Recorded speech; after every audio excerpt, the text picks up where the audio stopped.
बहरोज नामी एक मगरूर करोड़पति जो कि एक बहुत बड़ा बिजनेसमैन था। एक दिन वो सुबह वॉक करने घर से निकला,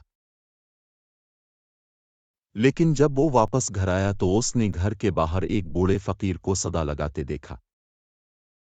फकीर इससे कहता है कि सेठ साहिब मैं 3 दिन से भूखा हूं, अल्लाह के नाम पर मुझे कुछ खाने को दे दो।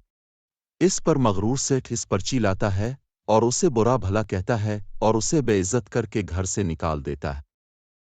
बूढ़ा फकीर खामोश होकर निहायत बेदिली के साथ वहां से रुखसत हो जाता है। सेठ बहरोज सुबह ऑफिस जाने के लिए तैयार होकर नाश्ता करने के लिए जूं ही नाश्ते की टेबल पर आया तो नौकर नाश्ते की टेबल लगाए मुंतजिर खड़े थे। लेकिन जब वो बैठा तो इसे मालूम हुआ कि किसी बेएहतियाती की वजह से नाश्ते को मिट्टी का तेल लग गया है। चाय, मक्खन, फलों और बाकी सब चीजों से तेल की बो आ रही है। वो बावर्ची पर शदीद गुस्सा होता है और उसे 1 बजे खाना ऑफिस लाने की ताकीद करके ऑफिस के लिए रवाना हो जाता है। सारा दिन वो दफ्तरी काम में मसरूफ रहता है और बिलाखिर भूख लगने पर वो अपने मुलाजिम को फोन करता है, लेकिन इसे कोई जवाब मौसूल नहीं होता। इसी दौरान रास्ते में इसका मुलाजिम जो खाना लेकर आ रहा होता है, उसका एक्सीडेंट हो जाता है। कुछ देर बाद सेठ बहरोज को अस्पताल से अपने मुलाजिम के हादसे की खबर मिलती है। इस पर वो अफसुर्दा हो जाता है। शाम को थका हारा वो दफ्तर से घर वापस आ जाता है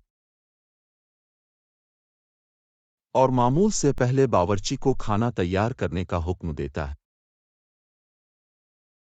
वो अपने कमरे से निकलकर सीधा खाने की टेबल पर जाता है। बावर्ची खाना लेने के लिए बावर्ची खाने में दाखिल होता है तो वो खाना जलने की वजह से बहुत परेशान हो जाता है। बावर्ची डरते डरते मालिक के पास जाता है और इसे पूरी सूरत हाल से आगाह करता है। ये बात सुनते ही सेठ बहरोज गुस्से से बावर्ची पर चीखता चलाता है और भूखे पेट सो जाता है। अगली सुबह जल्दी तैयार होकर वो खाने की मेज पर आता है। जो ही वो खाना खाने लगता है तो उसे खाने में से बदबू आने लगती है। वो बावर्ची से इस हमाकत की वजह पूछता है, जिस पर बावर्ची उसे सारा खाना ठीक होने की यकीन दहानी करवाता है। सेठ बहरोज बावर्ची की बात पर यकीन न करते हुए गुस्से से ऑफिस की जानिब रवाना हो जाता है। वो काम में मसरूफ होता है तो उसे करीबी दोस्त का फोन आता है। उसका दोस्त इसे रात के खाने की दावत पर बुलाता है। बातचीत के दौरान उसे अचानक किसी का फोन आता है और वो खड़ा हो जाता है। अचानक मुड़ने पर वो बावर्ची से टकरा जाता है और सारा खाना जमीन पर गिर जाता है।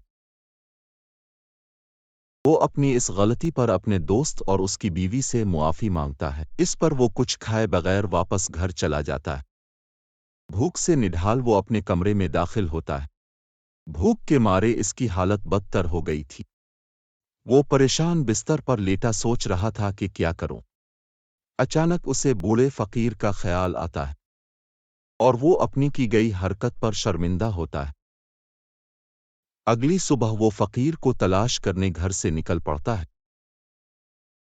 इत्तेफाकन वही बूढ़ा फकीर उसे रास्ते पर मिल जाता है। सेठ बहरोज अपनी की गई गलती पर बहुत शर्मिंदा होता है और सारा हाल बूढ़े फकीर को सुना देता है। बूढ़ा फकीर करोड़पति की हालत पर तरस खाते हुए सारी गलतियां मुआफ कर देता है और उसे खाना खिलाने के लिए अपनी फकीराना झोंपड़ी में आने की दावत देता है। करोड़पति फकीर के साथ इसकी झोंपड़ी में दाखिल होता है और उसकी पुरानी फकीराना झोंपड़ी में जाकर खूब पेट भरकर बिस्कुट खाने और चाय पीने के बाद बहुत खुश होता है और अहद कर लेता है कि आइंदा किसी फकीर को बुरा भला नहीं कहेगा और किसी सवाली को खाली हाथ नहीं भेजेगा।